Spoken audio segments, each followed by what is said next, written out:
Bismillahirrahmanirrahim. Alhamdulillah.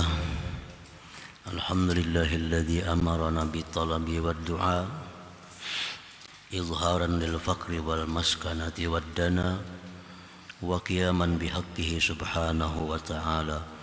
Asyhadu an la ilaha illallah wahdahu la syarika lahu rabbul ardi was sama' wa asyhadu anna sayyidana Muhammadan abduhu wa rasuluhu al-mustafa. Allahumma salli wa sallim ala nabiyyil awfa sayyidina maulana Muhammadin khairil wara wa ala alihi wa sahbihi wa dzurriyyatihi wa man ihtada, amma ba'd. Yang kita hormati, kita muliakan para habaib dan alim ulama, para muhibbin, hadirin hadirat rahimakumullah. Alhamdulillah, puji syukur yang terhingga kita haturkan kehadirat Allah subhanahu wa ta'ala, yang mana dengan taufik dan hidayahnya kita pada malam ini dapat berkumpul di majlis yang penuh berkah dan rahmat ini.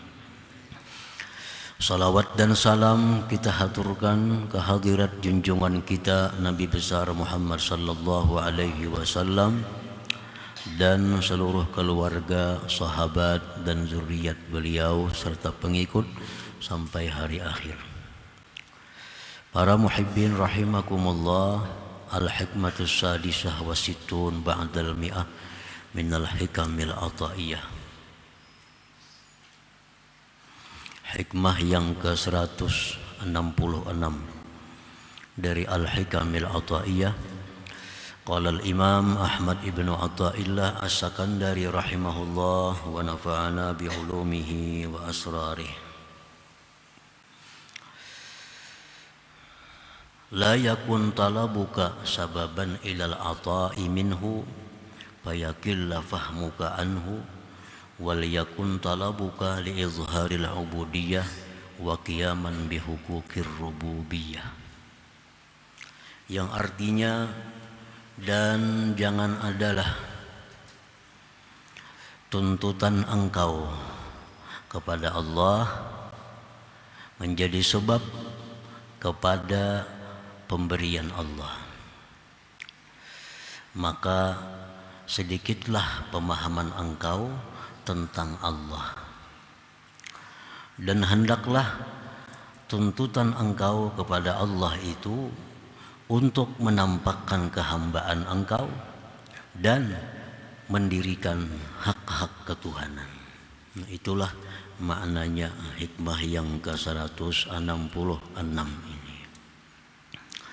Maksudnya, la ta'taqid, jangan engkau mengi'tikadkan, jangan engkau menganggap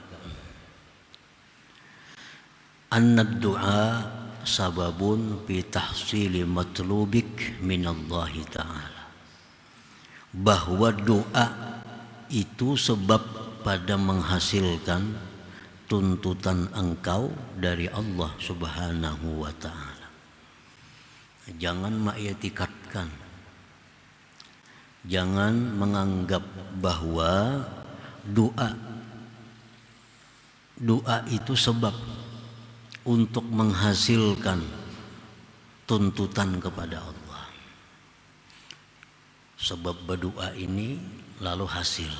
Nah, jangan demikian. Doa itu jangan dijadikan sebab untuk mencapai tujuan. Nah, sebab berdoa aku akhirnya diberi Allah juga. Nah, itu salah anggap. Jangan dianggap doa itu menjadi sebab untuk menghasilkan tuntutan kepada Allah. Fala tafhamu sirra bi amrillahi ta'ala ibadahu bitalabi wad du'a, maka engkau tidak paham kalau menganggap doa itu sebagai sebab untuk tercapainya yang diminta kepada Allah, maka engkau tidak paham akan rahasia pada perintah Allah Ta'ala akan hambanya dengan tuntutan dan doa itu. Itu Allah menyuruh kita berdoa, Allah nyuruh kita minta. Nah, itu ada rahasianya. Nah, kalau kita paham mengerti rahasianya kenapa Allah itu menyuruh kita berdoa, niscaya kita kadang menganggap bahwa doa itu suatu sebab untuk hasilnya yang dicapai, hasilnya yang diminta kepada Allah Subhanahu wa ta'ala. Artinya jangan sampai kita beranggapan sebab aku berdoa hari-hari akhirnya berhasil. Sebab aku berdoa tiap malam, tengah malam, akhirnya hutangku lunas. Nah, jangan menganggap doa itu menjadi sebab. Kalau demikian berarti kada paham dengan apa yang dimaksud oleh Allah tentang doa itu. Nah, para muhibbin rahimakumullah. Lianna Allah Ta'ala la ya'muru ibadahu bit-talab was-su'ali minhu illa li'izhari ibtiqarihim ilaih wa liqiyami huquqi rububiyyatih la li'ayyatasabbabu ila husuli ma talabu. Karena Allah Subhanahu wa ta'ala tidak menyuruh, tidak memerintahkan hambanya dengan menuntut dan meminta daripada Allah, melainkan untuk menampakkannya mereka akan kepakiran mereka, menampakkan akan berhajatnya mereka kepada Allah, dan untuk mendirikan hak-hak ketuhanan, bukan untuk mereka jadikan sebab kepada hasilnya yang mereka tuntut. Jadi rahasianya Allah itu menyuruh kita berdoa ini supaya kita ini sadar bahwa kita ini kada mampu. Nah, itu ternyata Allah menyuruh kita berdoa itu supaya kita ini tahu diri bahwa kita ini lemah. Allah menyuruh kita berdoa supaya kita ini menyadari bahwa kita ini sangat berhajat kepada Allah. Nah, itu rahasianya Allah menyuruh berdoa itu.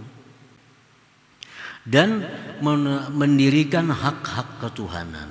Karena Allah itu, hak Allah terhadap kita ini agar kita agungkan, agar kita besarkan, agar kita muliakan. Itu hak Allah. Nah, kalau kita berdoa kepada Allah, di situ ada dua.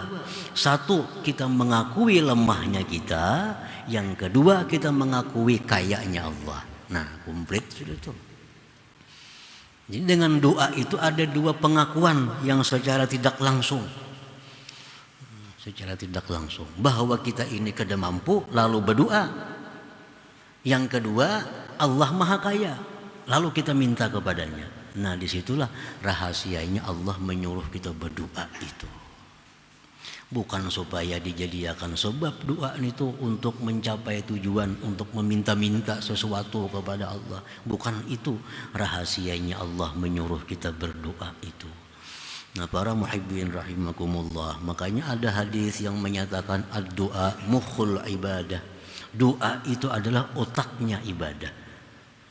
Ibadah kan banyak, ada sembahyang, ada baca Quran, ada zikir. Tapi kalau doa itu mukhul ibadah. Doa itu otaknya ibadah, intinya ibadah. Karena dengan doa itu kita mengakui dua hal tadi.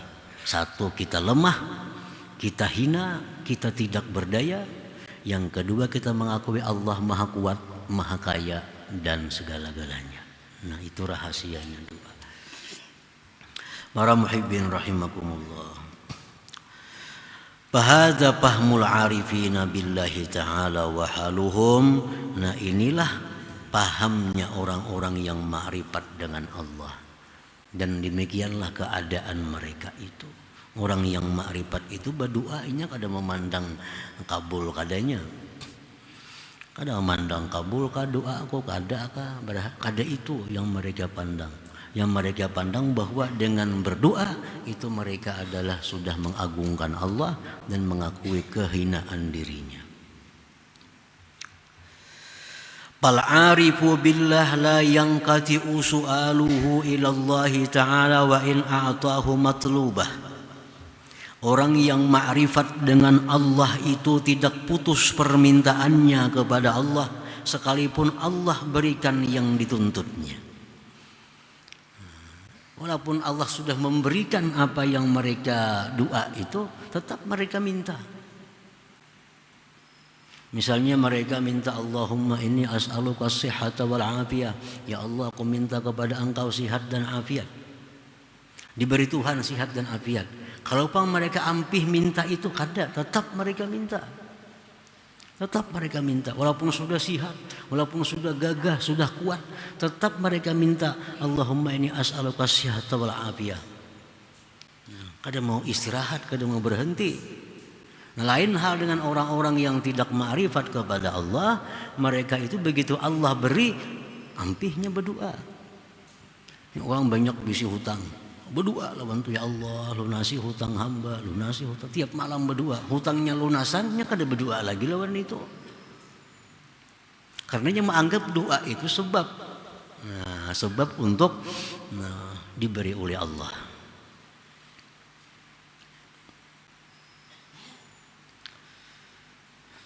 Jadi orang arif itu kalau minta kepada Allah, ya Allah berilah hamba rezeki. Nah, ini bukan pemberian rezeki itu yang ditujunya. Yang ditujunya tadi ialah menampakkan dia ini perlu kepada Allah. Allah Maha Kaya. Itu yang isinya. Andai kata dia diberi Allah rezeki yang luas, tetap dia minta. Ya Allah, minta kepada Engkau rezeki, minta berkah rezeki. Nah, tetap minta rezeki kepada Allah. Jadi kada berhenti permintaannya walaupun Allah sudah memberi apa yang mereka minta itu. Wala yafriqu bainal i'ta wal man'i, mereka tidak membedakan antara diberi dan tidak diberi. Diberi tetap minta, kada diberi Allah tetap minta. Li'anna qasdahum bid-du'a izharul ubudiyah wa qiyamu haqqir rububiyah. Karena tujuannya berdoa orang arif itu menampakkan kehambaannya dan mendirikan hak ketuhanan. Jadi bukan hasil yang dituju itu. Fayakunu abdan lillah fil ahwal kulliha kama anna Allah rabbah fil ahwal kama anna Allah rabbuhu fil ahwal kulliha. Maka jadilah orang arif itu hamba Allah pada seluruh keadaan sebagaimana Allah itu Tuhannya pada seluruh keadaan. Jadi inya dalam keadaan sakit hamba Allah, dalam keadaan sihat hamba Allah, dalam keadaan kaya hamba Allah, dalam keadaan miskin hamba Allah. Dan Allah itu waktu inya kaya Allah Tuhannya, waktu inya miskin Allah juga Tuhannya. Nah, jadi lain lawan orang yang bukan arif, orang yang bukan ma'rifat itu. Kadang-kadang orang yang belum ada ma'rifat itu mereka bertuhan Allah hanya waktu sengsara. Waktu sengsara Tuhannya Allah. Waktu inya lapang bahagia Tuhannya kada Allah lagi. Dan buktinya mereka kada berdoa lagi kepada Allah kalau sudah dapat apa yang mereka minta. Nah, para muhibbin rahimakumullah. Jadi faidatud du'a indal arifin, faidahnya doa itu menurut orang-orang arifin kismani, ada dua macam. Al awwalu, yang pertama, imtisalu amrillahi ta'ala bid-du'a, menjunjung perintah Allah dengan doa. Dalam Quran banyak ayat nyuruh berdoalah kamu. Nah, faidahnya doa satu, kita dapat menjunjung perintah Allah. Wasani, yang kedua, tazyinul jawarihil zahira bil ibadah, memperhiasi anggota zahir dengan ibadah. Lianna doa, karena doa itu minal ibadah, daripada ibadah.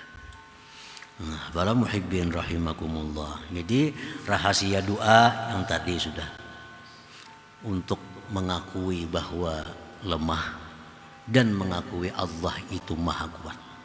Itu rahasia doa.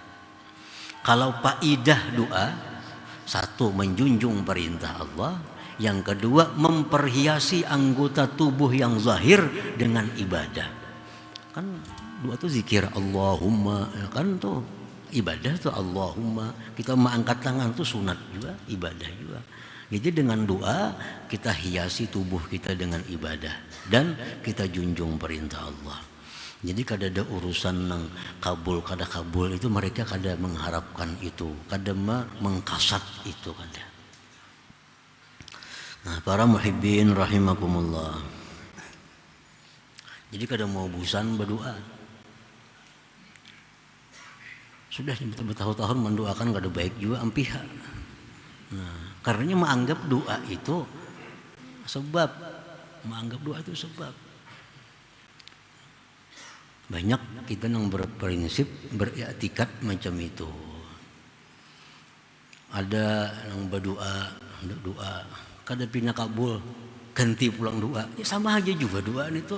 Tuhannya ya Allah, doanya nang mana kan yang dibaca? Ada doa Allahumma inni as'aluka ini. Sudah berapa bulan memerintahkan itu, pina kada ada perubahan. Gantikan pun ke doa yang lain, ada kan yang tak kuat lagi. Sama aja doa itu. Tuhannya ya Allah juga. Tergantung kita nang berdoa ini. Tergantung kita berdoa. Jadi jangan mengharapkan, jangan menuju doa itu minta agar diberi apa nang diminta, jangan itu. Kalau kayak itu kita kada paham ngarannya. Allah tuh maha tahu dengan kebutuhan kita. Tahu benar Tuhan apa yang kita perlukan. Tahu benar Tuhan apa yang kita perlu, tahu benar. Walaupun kita kada berdoa pun hendak memberi, diberinya. Cuma doa ini hanya maulah gawian kita supaya dapat pahala. Nah itu.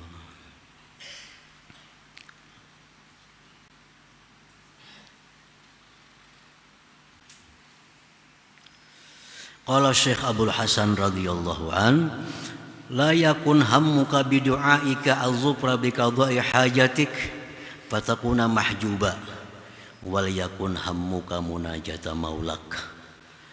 Nah, janganlah keinginan engkau dengan doa itu, janganlah keinginan engkau dengan doa engkau itu mendapatkan dengan tunainya hajat engkau. Jangan, maka engkau terdinding daripada Allah itu. Hendaklah himmah engkau, maksud tujuan engkau dengan doa itu munajata maulak, munajah kepada Allah Subhanahu wa ta'ala. Nah, para muhibbin rahimakumullah. Jadi jangan lagi kita beranggapan bahwa sebab doa ini, sebab doa ini, kada usah lagi itu. Pokoknya kita berdoa setiap waktu berdoa, tujuan kita yang tadi.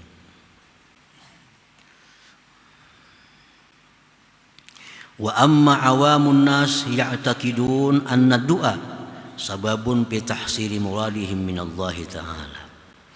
Adapun manusia yang awam yang belum diberi Allah hidayah ma'rifah, mereka mengiktikadkan, mereka menganggap bahwa doa itu satu sebab pada menghasilkan tujuan mereka dari Allah Subhanahu wa ta'ala. Itu orang awam lagi. Orang awam memang kayak itu anggapannya. Doa itu dijadikannya sebab untuk mencapai tujuan mereka terhadap Allah Subhanahu wa ta'ala. Fayurakhasu lahum ma la yurakhasu lahum. Memang orang awam kada jadi masalah macam itu. Lain hal orang yang arif.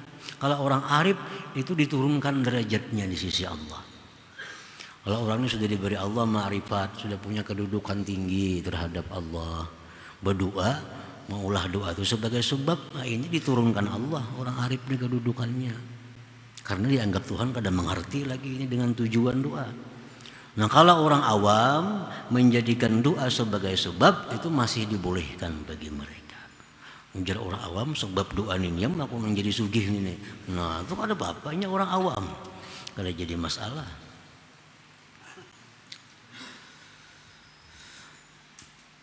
Bayurakhasu lahum ma la yurakhasu lahum. Nah dibolehkan bagi orang awam itu sesuatu yang tidak dibolehkan bagi orang arifin.